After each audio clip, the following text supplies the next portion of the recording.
Welcome to YouTube channel GK GS with Manish sir. आज 29 जुलाई 2023 है और आज के जितने भी महत्वपूर्ण करंट अफेयर होंगे वो हम इस वीडियो में डिस्कस करेंगे। इस वीडियो का पीडीएफ आपको टेलीग्राम पे मिलेगा जिसका लिंक वीडियो के डिस्क्रिप्शन बॉक्स में है साथी। तो आइए शुरू करते हैं आज का महत्वपूर्ण करंट अफेयर। साथियों, आज का पहला प्रश्न है, विश्व हेपेटाइटिस दिवस 2023 का थीम क्या था, विषय क्या था? तो विषय साथियों वन लाइफ वन लिवर विश्व हेपेटाइटिस दिवस 2023 का थीम था। अब साथियों यह मनाया कब जाता है? तो 28 जुलाई को यह मनाया जाता है। और साथियों ये जो मनाया जाता है वो हेपेटाइटिस बी वायरस के खोजकर्ता डॉक्टर बारुक बलमबर्ग की जयंती पर मनाया जाता है। किनकी जयंती पर? तो डॉक्टर बारुक बलमबर्ग की जयंती पर विश्व हेपेटाइटिस दिवस प्रत्येक वर्ष 28 जुलाई को मनाया जाता है। अब थीम क्या था? One life one liver. साथियों सीआरपीएफ ने अपना 85वां स्थापना दिवस कब मनाया है? तो 27 जुलाई को मनाया है। और सीआरपीएफ अर्थात सेंट्रल रिजर्व पुलिस फोर्स, इसका हेडक्वार्टर है नई दिल्ली में और दिल्ली है यमुना रिवर के किनारे। इसकी स्थापना हुई थी 27 जुलाई 1939 को और इसके डायरेक्टर जनरल कौन है? तो डॉक्टर सुजय लाल थाउसेन सीआरपीएफ के डायरेक्टर जनरल हैं साथी। अब इस महीने में और कौन कौन से महत्वपूर्ण दिवस मनाए गए हैं?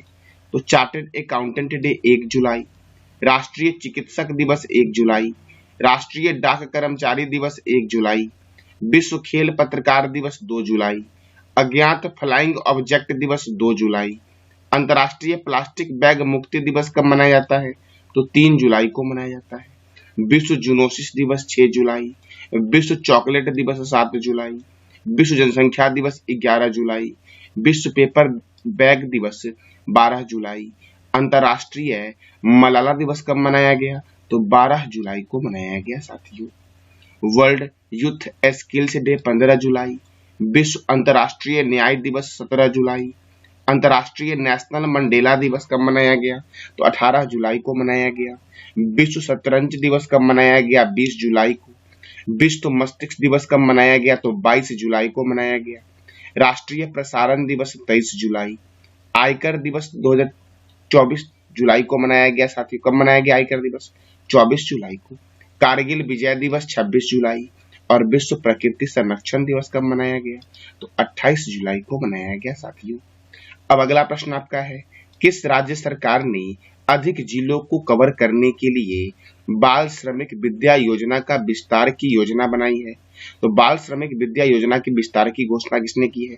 उत्तर प्रदेश ने की है साथियों। अब उत्तर प्रदेश ने की है देखो साथियों, उड़ीसा से हमारा एक प्रश्न बनता है कि नंदकानन वन्यजीव अभ्यारण्य कहाँ है? उड़ीसा में है। सप्तकोशिया बाघ रिजर्व कहाँ है? तो मध्य प्रदेश में है। और मरुस्थलीय राष्ट्रीय उद्यान कहाँ है? तो राजस्थान में है साथियों, मरुस्थलीय राष्ट्रीय उद्यान। अब उत्तर प्रदेश ने साथियों यह योजना बनाई है। तो उत्तर प्रदेश की राजधानी क्या है? लखनऊ, और लखनऊ है गोमती नदी के किनारे। चीफ मिनिस्टर कौन है यूपी के? तो योगी आदित्यनाथ। गवर्नर कौन है? आनंदीबेन पटेल। यहाँ पे राज्यसभा 31 है और लोकसभा 80 है। दुधवा राष्ट्रीय उद्यान, बखीरा वन्यजीव अभ्यारण्य, पीलीभीत राष्ट्रीय उद्यान किस राज्य में है? तो उत्तर प्रदेश में है। रामगंगा परियोजना रामगंगा नदी पर स्थित है। रिहंद परियोजना रिहंद नदी पर स्थित है। शारदा परियोजना शारदा और गोमती नदी पर स्थित है। भारतीय चीनी तकनीकी संस्थान कानपुर में स्थित है। भारतीय दलहन शोध संस्थान ये कहाँ पर है? कानपुर में। औद्योगिक विश्व विज्ञान अनुसंधान केंद्र लखनऊ में है। केंद्रीय औषधि अनुसंधान केंद्र लखनऊ में है और लखनऊ है गोमती नदी के किनारे और कानपुर है गंगा रिवर के किनारे और अयोध्या सरयू रिवर के किनारे है। केंद्रीय वनस्पति अनुसंधान केंद्र लखनऊ में है। एक बार फिर से रिपीट करते हैं, चीनी वाला कहाँ है? कानपुर में। दलहन कहाँ है? कानपुर में। विश्व विज्ञान कहाँ है? लखनऊ में। औषधि अनुसंधान केंद्र कहाँ है? लखनऊ में। और वनस्पति अनुसंधान केंद्र कहाँ है? तो यह भी लखनऊ में है साथियों। अगला प्रश्न आपका है, किस देश ने रूबेला कोष के सफल उन्मूलन की घोषणा की है? रूबेला वायरस के खत्म होने की घोषणा किस देश ने की है? तो भूटान ने साथियों की है। किसने किया है? भूटान ने। साथियों भूटान से एक प्रश्न याद रखना आप साथियों कि भूटान में साथियों चूखा जल विद्युत परियोजना है। साथियों पाकिस्तान, पाकिस्तान में साथियों खैबर पास दर्रा जो है ये पाकिस्तान में है, खैबर पास दर्रा, और भारत और पाकिस्तान के बीच रेड क्लिफ लाइन है साथियों। नेपाल, भारत और नेपाल के बीच काली रिवर सीमा बनाती है। कौन बनाती है? तो काली रिवर भारत और नेपाल के बीच सीमा बनाती है। और साथियों सूर्य किरण सैन्य अभ्यास जो होता है वो भारत और नेपाल के बीच ही होता है। आपको बताना है कमेंट बॉक्स में कि नेपाल के प्रधानमंत्री कौन है। अब साथियों रूबेला वायरस के सफल उन्मूलन की घोषणा भूटान ने की है। तो भूटान की राजधानी क्या है? थिम्पू। भूटान की करेंसी क्या है? भूटानीज न्यूट्रम। भूटान के प्राइम मिनिस्टर कौन है? लोटाए तसेरिंग है। और भूटान को साथियों उपनाम से जानते हैं लैंड ऑफ थंडर। साथियों लैंड ऑफ थंडर के नाम से किसे जानते हैं? तो भूटान को जानते हैं। और भूटान में चूखा जल विद्युत परियोजना है। अब अगला प्रश्न आपका है, मुंबई के किस स्टेशन को यूनेस्को का सांस्कृतिक विरासत पुरस्कार मिला है साथियों? मुंबई के किस स्टेशन को? तो बाईकुला स्टेडियम को साथियों, इसको बाईकुला स्टेशन को साथियों यूनेस्को का संस्कृति विरासत पुरस्कार मिला है। यूनेस्को का फुल फॉर्म होगा united nation educational scientific and cultural organization, जिसका हेडक्वार्टर है फ्रांस के पेरिस में, और इसकी स्थापना हुई थी 1945 में साथियों। अब महाराष्ट्र में साथियों यह स्टेशन है बाईकुला। तो महाराष्ट्र की राजधानी क्या है? मुंबई। महाराष्ट्र के गवर्नर कौन है? रमेश बैस साथियों। महाराष्ट्र के मुख्यमंत्री कौन है? एकनाथ शिंदे। यहाँ पे राज्यसभा 19 है और लोकसभा कितना है? 48 है। चंदोली राष्ट्रीय उद्यान, लोनार वन्यजीव अभ्यारण्य, गढ़चिरौली वन्यजीव अभ्यारण्य, मुक्ताई भवानी वन्यजीव अभ्यारण्य किस राज्य में है? तो साथियों ये महाराष्ट्र में है। Tata institute of fundamental research Mumbai में है। भारतीय भूचुंबकीय संस्थान मुंबई में है। छत्रपति शिवाजी अंतर्राष्ट्रीय हवाई अड्डा कहाँ है? तो मुंबई में है। केंद्रीय कपास अनुसंधान केंद्र नागपुर में है। नेशनल केमिकल लेबोरेटरी कहाँ है? पुणे में। और इंडियन सेक्रेटरी प्रेस कहाँ है साथियों? तो पुणे में है साथियों। भारतीय मौसम वेधशाला पुणे में है, जबकि भारतीय मौसम विज्ञान संस्थान कहाँ है साथियों? तो ये दिल्ली में है। भाभा परमाणु अनुसंधान केंद्र मुंबई में है। और साथियों महाराष्ट्र के अंशुमन ने सबसे कम उम्र में नॉर्थ चैनल को पार किया है। सबसे कम उम्र में नॉर्थ चैनल को पार करने वाले प्रथम भारतीय कौन बने हैं? तो अंशुमन साथियों बने हैं। कौन बने हैं? अंशुमन। अब अगला प्रश्न आपका है, किस केंद्र शासित प्रदेश ने डॉक्टर आपके गांव में पहल लॉन्च किया है साथियों? तो जम्मू कश्मीर ने डॉक्टर आपके गांव में पहल लॉन्च किया है। किसने? तो जम्मू कश्मीर। अब जम्मू कश्मीर ने लॉन्च किया है, तो जम्मू कश्मीर के उपराज्यपाल कौन है? मनोज सिन्हा। डांची ग्राम अभ्यारण्य, किश्तवाड़ राष्ट्रीय उद्यान, तुलबुल परियोजना झेलम नदी पर जम्मू कश्मीर में है। और पालक दुल जलविद्युत परियोजना कहाँ है? तो मारूसुदर नदी पर है। और किस तरह कहाँ है साथियों? तो जम्मू कश्मीर यूनियन टेरिटरी में स्थित है। डल झील, बूलर झील, बैरीनाग झील, मानस जल बल झील, शेषनाग झील, अनंतनाग झील और नागिन झील कहाँ है? जम्मू कश्मीर में। फिर से मैं रिपीट कर रहा हूँ, ध्यान से सुनना साथियों। डल झील, बूलर झील, बैरीनाग झील, मानस बल झील, शेषनाग झील, अनंतनाग झील, नागिन झील, ये सारे झील कहाँ है? तो जम्मू कश्मीर में है। और भारत की सबसे बड़ी मीठे पानी की झील जो साथियों आपका है वो बूलर झील है। और इसी बूलर झील पर तुलबुल परियोजना भी स्थित है साथियों। कौन सा परियोजना? तुलबुल परियोजना साथियों।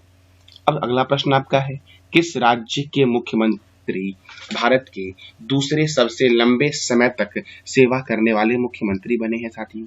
तो ये बने हैं ओडिशा के मुख्यमंत्री साथियों, भारत के दूसरे सबसे लंबे समय तक कार्य करने वाले मुख्यमंत्री। अब ओडिशा के मुख्यमंत्री नवीन पटनायक बने हैं। तो प्रथम स्थान पर साथियों कौन है?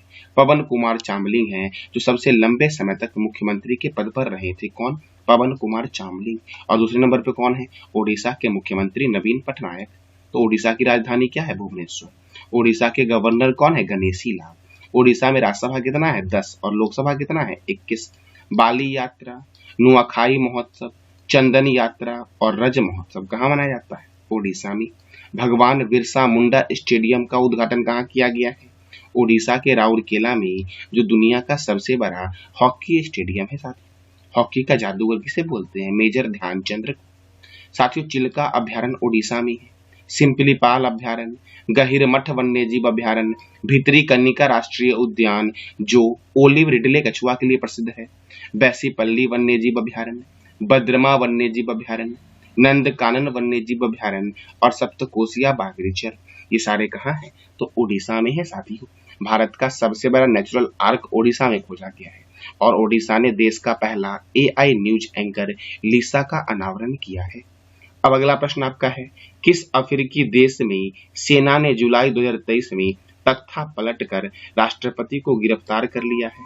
तो नाइजर में साथियों। नाइजर एक अफ्रीकी कंट्री है जहां के सेनाओं ने क्या किया, तख्ता पलट कर लिया और तख्ता पलट कर राष्ट्रपति को गिरफ्तार कर लिया। अब नाइजर साथियों, तो नाइजर की राजधानी क्या है? नियामी। नाइजर की मुद्रा क्या है? वेस्ट अफ्रीकन CFA यानी कि फ्रैंक, वेस्ट अफ्रीकन फ्रैंक है। और साथियों, यहाँ के राष्ट्रपति कौन थे जिन्हें गिरफ्तार कर लिया गया? तो मोहम्मद बजम को सत्ता से हटाकर उन्हें गिरफ्तार कर लिया और सेना ने क्या किया, तख्ता पलट कर दिया। अगला प्रश्न है, विपक्ष ने मोदी सरकार के खिलाफ लोकसभा में अविश्वास प्रस्ताव पेश किया है। यह भारतीय संसद के इतिहास में कितने नंबर का अविश्वास प्रस्ताव है साथियों? तो 28वें नंबर का यह अविश्वास प्रस्ताव है। अब अगला प्रश्न आपका है, हिमनदों के पीछे हटने से पाकाचिक ग्लेशियर में 3 नई झील बन सकती है। तो पाकाचिक ग्लेशियर कहाँ स्थित है? तो पाकाचिक ग्लेशियर साथियों कहाँ है? लद्दाख में स्थित है। कहाँ स्थित है? लद्दाख में। अब साथियों, झील तो कुछ महत्वपूर्ण झील हैं जो आपके एग्जाम के लिए महत्वपूर्ण है, जैसे कि नैनीताल झील उत्तराखंड में है, हुसैन सागर झील तेलंगाना में है, कोलेरू झील कहाँ है? आंध्र प्रदेश में, चिल्का झील ओडिशा में है, लोनार झील कहाँ है? तो महाराष्ट्र में है। साथियों, अष्टमुदी झील केरल में है। कहाँ पे है? केरल में। पेरियार झील कहाँ है? केरल में। सांभर झील राजस्थान में है। देवताल झील कहाँ है? उत्तराखंड में है साथियों। पिछौला झील कहाँ है? राजस्थान में। साथियों, कहाँ पर? डिडवाना झील कहाँ है? राजस्थान में। लोकटक झील कहाँ है? मणिपुर में। और पुलिकट झील कहाँ है? तो तमिलनाडु और आंध्र प्रदेश की सीमा पर स्थित है पुलिकट झील साथियों, जो भारत की दूसरी सबसे बड़ी खारे पानी की झील है। साथियों, भारत की सबसे बड़ी खारे पानी की झील कौन सी है? चिल्का झील, जो ओडिशा में स्थित है। कहाँ स्थित है? ओडिशा में है चिल्का झील स्थित साथियों। अब अगला प्रश्न आपका है, जनवरी से जून 2023 तक कितने लोगों ने भारत को छोड़कर दूसरे देश की नागरिकता ले ली है साथियों? तो साथियों, 87,000 लोगों ने क्या किया है, भारत को छोड़ करके दूसरे देशों की नागरिकता ली है, जिसमें साथियों सर्वाधिक देशों की नागरिकता लेने वाले जो व्यक्ति हैं वो अमेरिका की साथियों सर्वाधिक नागरिकता ली गई है, अमेरिका की साथियों। मैंने जो भी झील बताया वो फिर से मैं एक बार रिपीट कर दे रहा हूँ। नैनीताल झील उत्तराखंड में है साथियों। राकसताल झील कहाँ है? उत्तराखंड में। सांभर झील कहाँ है? राजस्थान में। हुसैन सागर झील कहाँ है? तेलंगाना में। कोलेरू झील आंध्र प्रदेश। चिल्का झील ओडिशा। लोनार झील महाराष्ट्र। बेम्बांड झील केरल में है।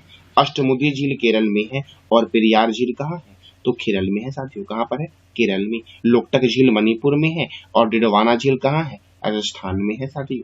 और पुलिकट झील तमिलनाडु और आंध्र प्रदेश की सीमा पर स्थित है और यह भारत की दूसरी सबसे बड़ी खारे पानी की झील है। भारत की सबसे बड़ी खारे पानी की झील साथियों, उसका नाम क्या है? चिल्का झील है। कौन सी झील है? चिल्का झील साथियों, ये था आज का हमारा महत्वपूर्ण करंट अफेयर। कल साथियों मैंने आपसे 3 प्रश्न किया था। डायनासोर राष्ट्रीय उद्यान किस राज्य में है? तो मध्य प्रदेश में है। और मध्य प्रदेश की राजधानी है भोपाल। और भोपाल में भूपेन हजारी साथियों, भोपाल में साथियों क्या है? तो भोपाल में आपका राजा भोज अंतर्राष्ट्रीय हवाई अड्डा है।